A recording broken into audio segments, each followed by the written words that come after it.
आज ही क्लास में स्टार्ट करने जा रहे हैं अपनी प्रैक्टिस सेट 20 को। जैसा कि आप सभी को पता है, हम HPSC असिस्टेंट प्रोफेसर हिंदी साहित्य विषय से क्या प्रैक्टिस चला रहे हैं, जिसमें हमने आपकी काव्य शास्त्र की इकाई करा दी है। अब जो हमारी इकाई चल रही है हिंदी साहित्य का इतिहास, तो देखिए हिंदी साहित्य के अंतर्गत हमने भक्ति काल को कल की क्लास में समाप्त कर दिया।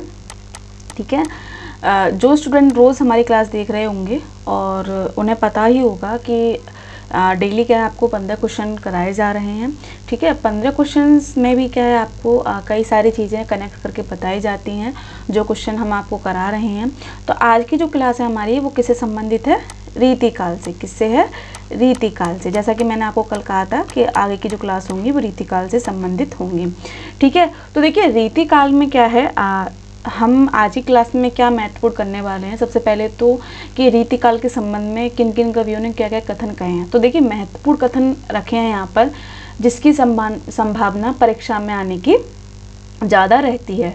ठीक, तो आज की जो क्लास है हमारी कथनों पर ही आधारित होगी और जो मुख्य बिंदु किस कवि ने कहे काल को लेकर, रीतिकाल को लेकर, तो उसके संबंध में भी आपको 2-3 क्वेश्चन यहाँ पर देखने को मिलेंगे। ठीक है, तो चलते हैं हम अपनी क्लास की तरफ। तो स्टार्ट करते हैं अपनी क्लास को। तो चलते हैं अपने पहले प्रश्न की तरफ।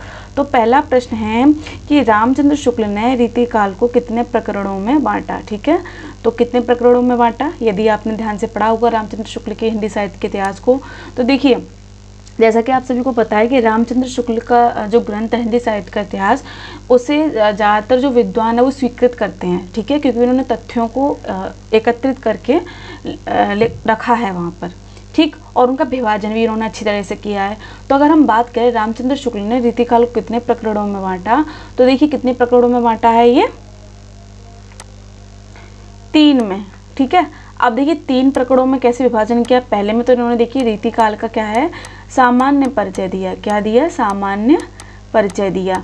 ठीक है, दूसरे में इन्होंने दूसरा जो इन्होंने प्रकरण किया उसमें देखिए इन्होंने क्या है, रीति ग्रंथकार कवियों, रीति ग्रंथकार कवियों का क्या है, वर्णन किया। ठीक है, और तीसरे जो इन्होंने विभाजन किया उसमें क्या है, रीति के अन्य कवि, यानी कि रीतिकाल के अन्य कवि, या फिर कह लें कि इन्होंने रीतिकाल की जो अन्य फुटकल जो रचनाएं थी वो इसमें रखी। ठीक है, तो यहाँ पर आपको ये चीज़ समझ में आई। चलते हैं अपने अगले प्रश्न की ओर। अगला प्रश्न देखिए कथन से संबंधित है, महत्वपूर्ण कथन है, ध्यान रखेंगे कि इसमें संदेह नहीं, क्या लिखा है कि इसमें संदेह नहीं कि काव्य रीति का सम्यक समावेश पहल आचार्य केशव ने किया, किंतु हिंदी रीति ग्रंथों की अखंड परंपरा चिंतामणि त्रिपाठी से चली, अतः रीतिकाल का आरंभ उन्हीं से मानना चाहिए। देखिए यहाँ पर क्या कहा है रामचंद्र शुक्ल जी ने कि वो मानते हैं कि जो रीतिकाल का जो सम्यक समावेश है केशवदास की रचनाओं से देखने को मिल रहा है। ठीक है, लेकिन इन्होंने देखिए रीतिकाल का विभाजन किस आधार पर किया है, अखंड परंपरा के आधार पर, कि चिंतामणि त्रिपाठी क्या है, इस परंपरा को अखंड रूप से चलाते हुए आए हैं, इसीलिए क्या है, इन्हें रीतिकाल का प्रवर्तक मानना चाहिए। यदि प्रश्न इस तरीके से आया कि रामचंद्र शुक्ल किस विद्वान को या फिर किस कवि को रीतिकाल का प्रवर्तक मानते हैं, केशवदास हो गए, ठीक है, आपके बिहारी हो गए, चिंतामणि त्रिपाठी हो गए, कृपाराम हो गए, तो किसे मानेंगे? ये चिंतामणि त्रिपाठी को। याद रखेंगे यहाँ पर। तो एक कथन किसने कहा है? रामचंद्र शुक्ल ने। देखिए इन्होंने जो विभाजन किया है रीतिकाल के प्रवर्तक का, वो किस आधार पर किया है? अखंड परंपरा के आधार पर। जो रीतिकाल की अखंड परंपरा है उसके आधार पर क्या है, इन्होंने विभाजन किया है। आप ये चीज याद रखेंगे।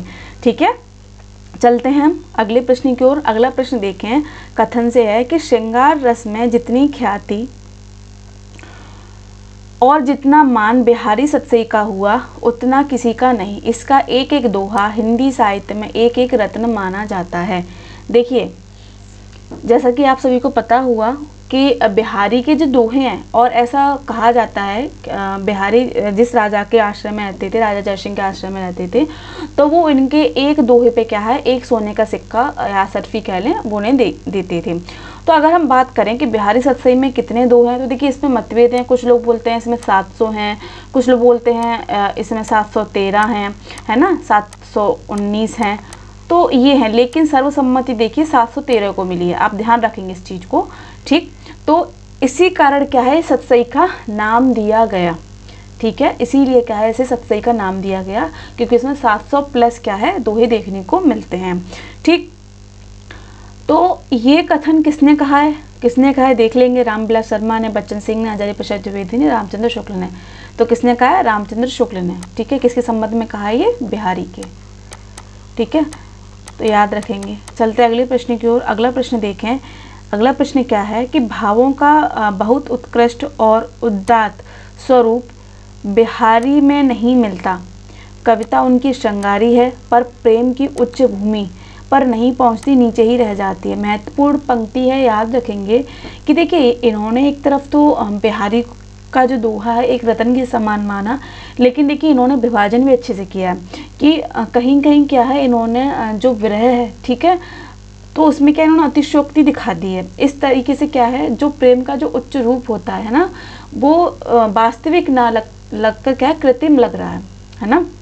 जब आप किसी चीज़ को बड़ा चढ़ाकर, एक लिमिट होती है बताने की, लेकिन इन्होंने देखिए बड़ा चढ़ाकर, आप इनके श्रृंगारी दोहे पढ़े एक दो, तो इन्होंने नायिका के विरह को इतना बड़ा चढ़ा के लिख दिया है कि जो उनमें विरह जो प्रेम था है ना, वियोग है, वो भी क्या है एक बनावटी रूप दिखने लगता है, ठीक है। इसीलिए ये कह रहे हैं कि भावों का वो बहुत उत्कृष्ट, देखिए हम जितना सहज सरल रहेंगे तभी क्या है हम एक दूसरे से क्या है संपर्क में आ सकते हैं, ठीक है। यदि हम ओवर बनकर दिखाएंगे या जितना हमें ज्ञान नहीं है उतना हम प्रदर्शित करेंगे, और आजकल ये चल रहा है ज्ञान कम है और लेकिन क्या है अपने को उच्च दिखाना है, ठीक है। लेकिन जब डिबेट की जाती है, ठीक है, तो क्या होता है उन्हें चुप रहना पड़ता है ना। तो सबसे बड़ी बात एक चीज़ और है कि ज्ञानी होने का मतलब ये नहीं कि संवेदनशीलता ही भूल जाना, ठीक है। देखिए ज्ञानी और मनुष्य वही व्यक्ति है जिसके अंदर भाव रहते हैं। आप किसी के दुख को देखकर दुखी हो जाओ, ठीक है, किसी की खुशी को देखकर खुश हो जाओ, किसी की खुशी को देखकर दुखी नहीं होना है।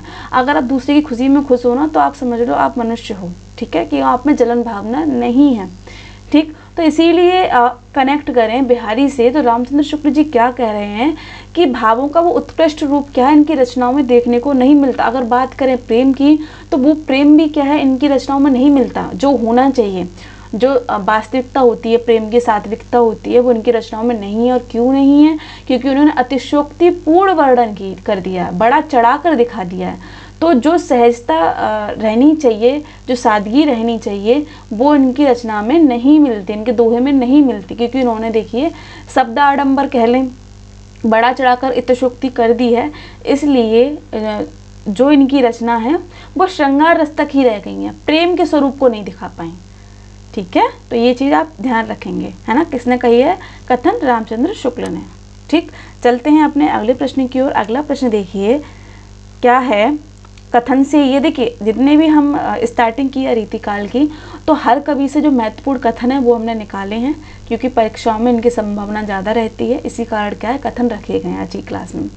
तो क्या है कि मतीराम की रचना सबकी सबसे बड़ी विशेषता यह है कि उसकी सरलता अत्यंत स्वाभाविक है, ना तो भावों की कृत्रिमता है ना भाषा की। देखिए रामचंद्र शुक्ल ने मतीराम के विषय में बहुत ही महत्वपूर्ण कथन लिखा है कि देखिए इनकी जो भाषा है, इन्होंने भी शब्दों का चयन अच्छा किया, अलंकारों का भी चयन अच्छा किया, छंद का भी उपयोग अच्छा किया, लेकिन इन्होंने क्या है आडंबर नहीं दिखाया। आडंबर का मतलब क्या है बड़ा चढ़ा कर दिखा देना।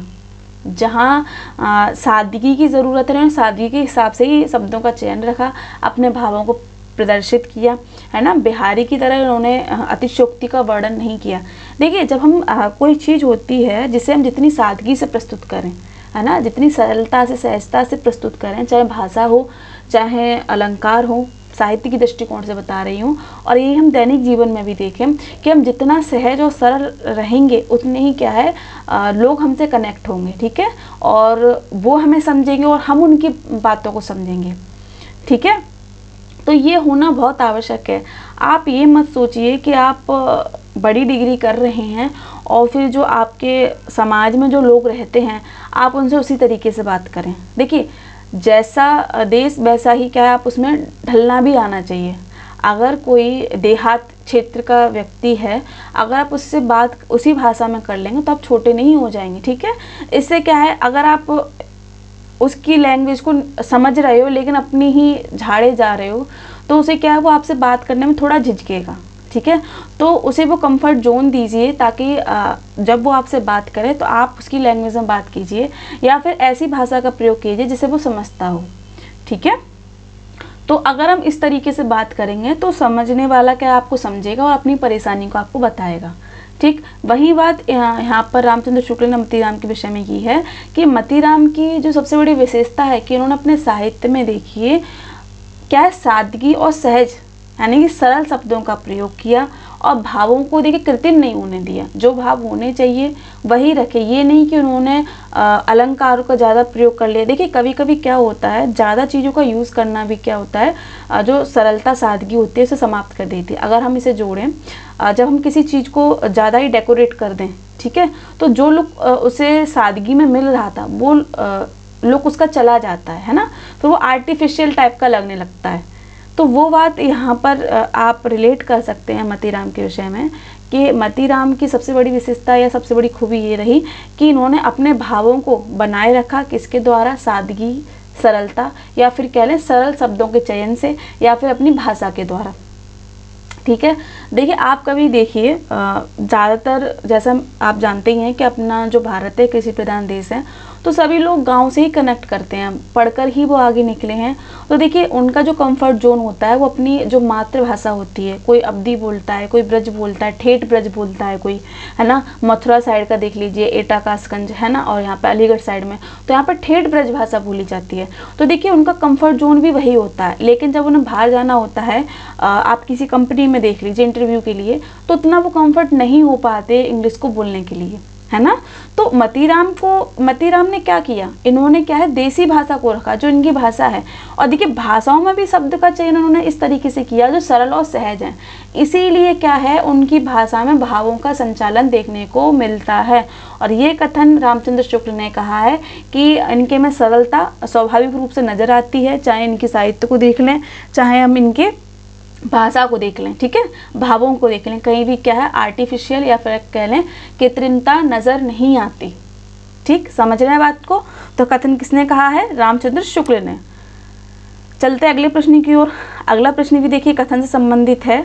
तो यहाँ पर देख लेते हैं क्या कहा गया है कि यहाँ इतना ही कहना आवश्यक है कि भूषण वीर रस के ही कवि थे। इधर इनके 2-4 कवित्व श्रृंगार के भी मिले हैं पर वे गिनती के योग्य नहीं। देखिए जैसा मैंने आपको कहा कि आपके जो कथन है हर कवि से हमने यहाँ पर रखे हैं, चाहे आपके बिहारी हों, ठीक है, चाहे आपके मतीराम हो, चाहे केशव दास के संबंध, चिंतामणि के संबंध में भी कथन देगा प्रवर्तक के आधार पर। तो वो अब जो हमारा कथन है किस कवि के लिए, भूषण के लिए। तो जैसा कि आप सभी जानते हैं भूषण को जो प्रसिद्धि है वीर रस के कारण मिली, क्योंकि उन्होंने वीर रस से ओतप्रोत रचनाएं लिखी। अब देखिए जो जिस क्षेत्र में ज्ञान रखता है या फिर जिस क्षेत्र में उसकी खूबी होती है तो उसमें वो कार्य अच्छा कर सकता है। ठीक है, देखिए भूषण ने वीर रस पे तो लिखा, लेकिन इन्होंने देखिए थोड़े बहुत श्रृंगार, एक आध 2 पद लिख दिए हैं अपनी रचनाओं में, तो उनमें क्या है वो सहजता देखने को नहीं मिली। ठीक है, अब ऐसा होता है आप हिंदी विषय के अब क्या स्टूडेंट हो, अभ्यर्थी हो, ठीक है, अब आपको हिंदी के विषय में पता होगा, आप अंग्रेजी के विषय में नहीं बता पाओगे, है ना। तो यही चीज़ है कि भूषण की जो ख्याति है, भूषण का जो प्रभाव है या कह लें जो उनका क्षेत्र है वो क्या है वीर रस है, और इसमें ख्याति भी इन्हें अच्छे से प्राप्त हुई। लेकिन इनके जो कवित्व जो श्रृंगार में लिखे हैं उन्हें इतना अच्छा नहीं माना या इतना अच्छा लिख नहीं पाए। ठीक है, तो वो गिनती के योग्य नहीं। ये हम नहीं कह रहे, ये आलोचक कह रहे हैं। कौन कह रहे हैं, रामचंद्र शुक्ल। ठीक है, क्योंकि इनको ख्याति थी कि वीर रस से प्राप्त हुई और उन्हें वीर रस में महारत भी प्राप्त है ना। तो इन्होंने सोचा कि श्रृंगार रस को लिख लें, पर श्रृंगार रस को वो इतना उच्च कोटि पर नहीं लिख पाए। ठीक है, चलते अपने अगले प्रश्न की ओर। अगला प्रश्न देखिए महत्वपूर्ण है, कथन से ही संबंधित है कि ये वियोग श्रृंगार के प्रधान मुक्तक कवि हैं। प्रेम की पीर को ही लेकर इनकी वाणी का प्रादुर्भाव हुआ। प्रेम मार्ग का ऐसा प्रवीण और धीर पथिक तथा जवादानी का ऐसा दावा रखने वाला ब्रज भाषा का दूसरा कवि नहीं हुआ। देखिए महत्वपूर्ण कथन सबसे पहले किसके संबंध में कहा गया ये भी पता होना चाहिए। घनानंद के संबंध में। देखिए घनानंद के विषय में यदि आपको पता होगा तो ये मोहम्मद शाह रंगीले के दरबार में रहते थे। तो ये जो गणिका थी सुजान, उनके प्रति ये काफ़ी अधिक ज़्यादा कहते हैं आकर्षित या फिर कह लें उनके प्रेम में पड़ गए थे। ठीक है, तो दरबार में ऐसे काफ़ी लोग होते हैं जो आपको जलन भावना से देखते हैं। तो उन्होंने क्या है मोहम्मद शाह रंगीले के कान भर दिए थे ऐसे ऐसे। फिर कोई दरबार लगाया गया तो गाने को कहा गया, तो इन्होंने गाना नहीं गाया। लेकिन जब सुजान आई तो उन्होंने पीठ देखी मोहम्मद शाह रंगीले के तरफ कर ली और चेहरा सुजान की तरफ था, तो उन्हें क्या दरबार से निकाल दिया गया। अंत में जब इन्होंने सुजान से कहा कि आप मेरे साथ चलेंगे, तो उन्होंने सीढ़ी से मना कर दिया। तो तब इनका जो हृदय था वह टूट गया और जो उनके शब्द थे, ठीक है, जो पीड़ा थी, तो वो एक तरह से इन्होंने वहाँ से जब निकाले जा चुके थे, फिर उन्होंने जितनी भी रचनाएं की या फिर कह लें अपने भावों को बाहर निकाला शब्दों के माध्यम से। तो कौन सा भाव था वो? वियोग श्रृंगार, है ना। सुजान की याद में इन्होंने काफ़ी रचनाएं की। दूसरी बात देखिए, आप इनकी अगर रचनाओं को देखेंगे तो देखिए इन्होंने श्री कृष्ण को अपनाया और श्री कृष्ण को नाम क्या दिया? सुजान, है ना। जो इनकी प्रेयसी थी, जिनके प्रति ये अनुरक्त थे, तो ये उन्हें कभी नहीं भूल पाए, है ना। प्रेम के पीर, यानी कि प्रेम के पीर, तो प्रेम की जो पीड़ा होती है उसमें इन्होंने काफ़ी रचनाएं की। और रामचंद्र शुक्ल जी यहाँ पर क्या कह रहे हैं कि ब्रज भाषा, इनकी जो लैंग्वेज थी वो क्या थी? ब्रज भाषा थी। ठीक है, ब्रज भाषा में ऐसा वियोग श्रृंगार का वर्णन कोई अन्य कवि नहीं कर सका। आप सोच लीजिए क्या शब्दों का चयन रहा होगा और क्या सहजता रही होगी, क्या सादगी रही होगी। ठीक है, तो वो सारा प्रेम, इनका जब हृदय टूट गया तो जो उनके मनोभाव थे वो इनके हृदय से निकल के आए थे। ठीक, देखिए जो इंसान जिस परिस्थिति से जूझता है ना, वो उसका बखान अच्छे से कर सकता है, वो उसे अच्छी तरीके से रिप्रेजेंट कर सकता है। अब जिस पर बीती नहीं है तो वो उसे इतनी अच्छी तरह से नहीं बता सकता है। तो वही बात थी कि इनका जब हृदय टूटा, ये वियोग श्रृंगार मुक्तक कवि, जैसे आपको पता है, रीति सिद्ध, रीतिबद्ध और रीति मुक्त, तो ये रीति मुक्त काव्यधारा के कवि हैं। ठीक है, इन्होंने कोई भी नियम कानून नहीं माना। और बात करें इनके काव्य की, तो देखिए वियोग श्रृंगार इनके में देखने को मिलता है। तो मैंने जो कहानी ऐसी सुनने में आती है वो मैंने आपको बताई, ये मैंने भी किताब से पढ़ी है। ठीक है, अपने मन से नहीं बनाई है, ध्यान रखेंगे। तो इनकी भाषा का प्रभाव इतना रहा क्योंकि इनके शब्द हृदय से निकले थे, है ना। इन्होंने सहजता रखा, सादगी को रखा, इस कारण इन्हें प्रसिद्धि मिली। तो जो लोग इनकी परिस्थिति से गुजरे थे वो इनसे कनेक्ट कर पाए। दूसरी बात देखिए, इन्होंने क्या है श्री कृष्ण के प्रति ये अनुरक्त होने लगे। जब इंसान परेशान होता है, उसे कोई नहीं दिखता, तो देखिए मनुष्य स्वाभाविक रूप से आध्यात्मिक की ओर चला ही जाता है ना। वो अदृश्य शक्ति में विश्वास करने लगता है ना। तो ये तो आप दैनिक जीवन में देखिए, आप पे कोई कष्ट आता है तो आप किस में विश्वास करते हो? जो आपके आराध्य हैं, जो अदृश्य शक्ति है जिसे आप मानते हैं, तो आप उन्हें ही तो याद करते। तो उन्हें याद करने से क्या होता है? एक शक्ति सी मिलती है कि कोई हमारे साथ है। तो ऐसा ही इनके साथ हुआ। तो इसीलिए रामचंद्र शुक्ल कह रहे हैं कि ऐसा प्रवीण और धीर पथिक तथा जवादानी का ऐसा दावा रखने वाला ब्रज भाषा में दूसरा कवि नहीं हुआ। आप देख लीजिए इन्होंने कितनी बड़ी पंक्ति कह दी, किसके संबंध में? घनानंद के संबंध में। ठीक है, तो कौन है ऑप्शन में? रामचंद्र शुक्ल ने क्या ये पंक्ति कही है। ठीक है, चलते हैं अगले प्रश्न की ओर। अगला प्रश्न भी देखिए महत्वपूर्ण है। कथन से ही है कि घनानंद ने ना तो बिहारी की तरह बिरह ताप को बाहरी माप से मापा, ना भारी उछल कूद दिखाई। देखिए जैसे मैंने आपको बताया, इनका अभी जो कथन आपने पढ़ा था कि वियोग श्रृंगार से प्रधान रस माना जाता है इनका, तो देखिए इनका जो वियोग है उसमें अतिशयोक्ति नहीं है ना। बिहारी के में उसमें क्या था? अतिशयोक्ति ज़्यादा थी, इनके में अतिशयोक्ति नहीं है। इनका जो वर्णन है वो हृदय से किया है क्योंकि इस परिस्थिति से निकल के आए हैं। ठीक है, इन्होंने कोई भारी छल कूद या अतिशयोक्तिपूर्ण वर्णन नहीं किया। तो ये कथन किसने कहा है? रामचंद्र शुक्ल ने कहा है। चलते अगले प्रश्न की ओर। अगला प्रश्न देखें तो क्या है कि प्रेम की पीर, देखिए महत्वपूर्ण पंक्ति है, प्रेम की पीर या इश्क का दर्द इनके एक एक काव्य में भरा पाया जाता है। अब ये कथन किससे संबंधित है? तो देखिए बोधा, आलम, घनानंद, ये तीन ऐसे कवि हैं जिनके में क्या है? ये प्रेम की पीर या इश्क का दर्द ये देखने को मिलता है। तो ज़्यादातर बच्चे देखिए घनानंद को ही लगा के आएंगे, लेकिन कौन है ये? आलम। आलम की जो साहित्य है, जो रचनाएं हैं, उसमें देखिए प्रेम की पीर या इश्क का दर्द, ठीक है, ये देखने को मिलता है और ये इनके काव्य में दिखाई पड़ता है। तो ये कथन किसने कहा है? तो देखिए ये कथन भी किसने कहा है? रामचंद्र शुक्ल ने कहा है। आप याद रखेंगे, घनानंद और आलम में आप कंफ्यूज नहीं होंगे, ठीक है। चलते अगले प्रश्न की ओर। अगला प्रश्न देखें, कथन से ही है कि जिस प्रकार लक्षण ग्रंथ लिखने वाले कवियों में पद्माकर अंतिम प्रसिद्ध कवि हैं। याद रखेंगे, देखिए यहाँ से एक प्रश्न तो ऐसे ही बनेगा कि लक्षण ग्रंथ लिखने वालों में अंतिम कवि कौन है, तो वो कौन है? पद्माकर। एक प्रश्न आपका यहाँ से मिला, यहाँ पर आपको उत्तर भी मिल गया। उसी प्रकार समूची श्रृंगार परंपरा में ये, अब ये कौन आपको बताने हैं, इनकी सी सरस और भावमयी फुटकर श्रृंगारी कविताएं फिर दुर्लभ हो गईं। यानी कि ये कथन किस विद्वान या किस कवि के संबंध में कहा गया है, तो वो आपको बताना है। ठाकुर, रसनिधि, द्विजदेव या बिहारी, तो ये किसके संबंध में कहा गया? द्विजदेव।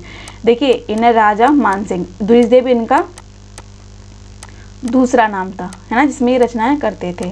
तो ये कथन किसने कहा है? अब ये भी आपको लिए महत्वपूर्ण हो जाता है। तो ये कथन भी किसने कहा है? रामचंद्र शुक्ल ने कहा है। याद रखेंगे, द्विजदेव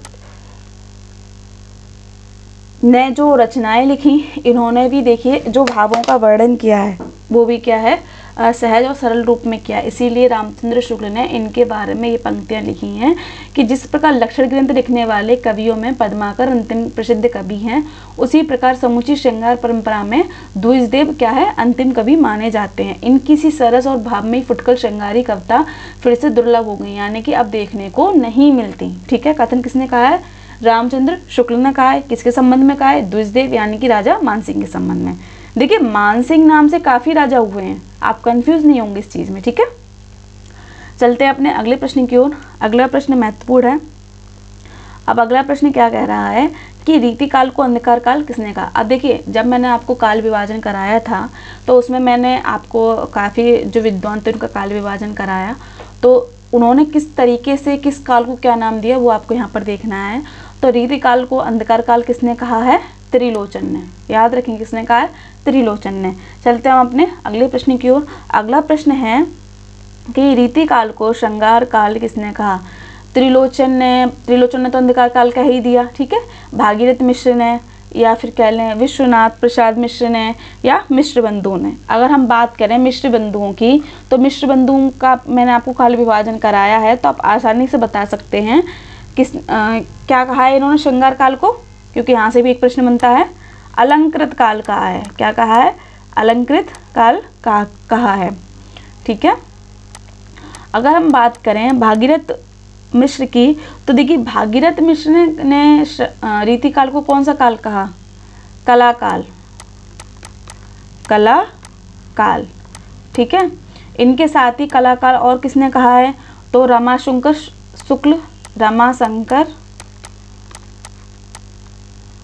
शुक्ल, जिनका उपनाम क्या है? रसाल, ने भी क्या है? कला काल कहा है किसे? रीति काल को। अब कौन बचते हैं हमारे? विश्वनाथ प्रसाद मिश्र। तो ऑप्शन में हमारे कौन सही होंगे? विश्वनाथ प्रसाद मिश्र ने देखिए रीति काल को श्रृंगार काल कहा। श्रृंगार काल इन्होंने क्यों कहा? क्योंकि जैसा मैंने आपको बताया कि जो रीति काल है उसमें श्रृंगार रस की प्रधानता रही। जितने भी कवि आए उन्होंने श्रृंगार के ऊपर लिखा, ठीक है। तो देखिए हर किसी कवि की अपनी या कह लें आलोचक की अपनी मान्यता है। त्रिलोचन में देखिए यहाँ पर रीति काल को अंधकार काल कहा। देखिए इन्होंने अंधकार काल क्यों कहा? क्योंकि यहाँ पर क्या श्रृंगार को ही ज़्यादा इन्होंने महत्ता प्रदान की। राष्ट्र प्रेम, देश प्रेम, सिर्फ भूषण, देखिए भूषण के रचनाओं में भी क्या है थोड़ा बहुत देखने को मिलता है, बाकी उन्होंने अपने आश्रयदाताओं की प्रशंसा ही की है और वो भी बड़ा चढ़ाकर की है, ठीक है। हमें अगर देखिए हम अब विद्यार्थी हैं, शोधार्थी हैं, तो हमें क्या निष्पक्ष रहना चाहिए, ठीक है। ये नहीं कि हम किसी की बड़ाई ही करें, नहीं, जो बात है सो है। भूषण की रचनाओं में देखिए जो राज प्रेम है वो देखने को मिल रहा है, ठीक है, वो राष्ट्र प्रेम देखने को मिल रहा है, ठीक है। वो जिसके आश्रय में रहते हैं उनकी प्रसिद्धि उन्होंने की है, उनकी प्रशंसा उन्होंने की है, ठीक। तो ये सारी चीज़ें। भागीरथ मिश्र ने कला काल कहा, रमाशंकर शुक्ल ने भी क्या कला काल कहा, क्योंकि यहाँ पर जो रचनाएं हुई उन्होंने क्या है अपनी जो कला थी। और आप एक चीज़ और देखिए, रीति काल में जितने भी कवि हुए वो दरबारी कवि ही हुए, एक होड़ सी थी उनमें, है ना, आगे निकलने की, तो वो सारी चीज़ें। विश्वनाथ प्रसाद मिश्र ने इसे श्रृंगार काल कहा है, क्यों श्रृंगार रस की प्रधानता रही। मिश्र बंधुओं ने अलंकृत काल क्या कहा है, क्यों कहा है अलंकृत काल, क्योंकि इसमें देखिए अलंकारों का प्रयोग, कई नए अलंकारों का प्रयोग अधिक मात्रा में देखने को मिला है, इसलिए। तो देखिए हर किसी आलोचक की, विद्वान की अपनी अपनी मान्यता होती है, और जो उन्हें समझ आया उसी के आधार पर क्या उन्होंने विभाजन किया। समझ रहे हैं बात को।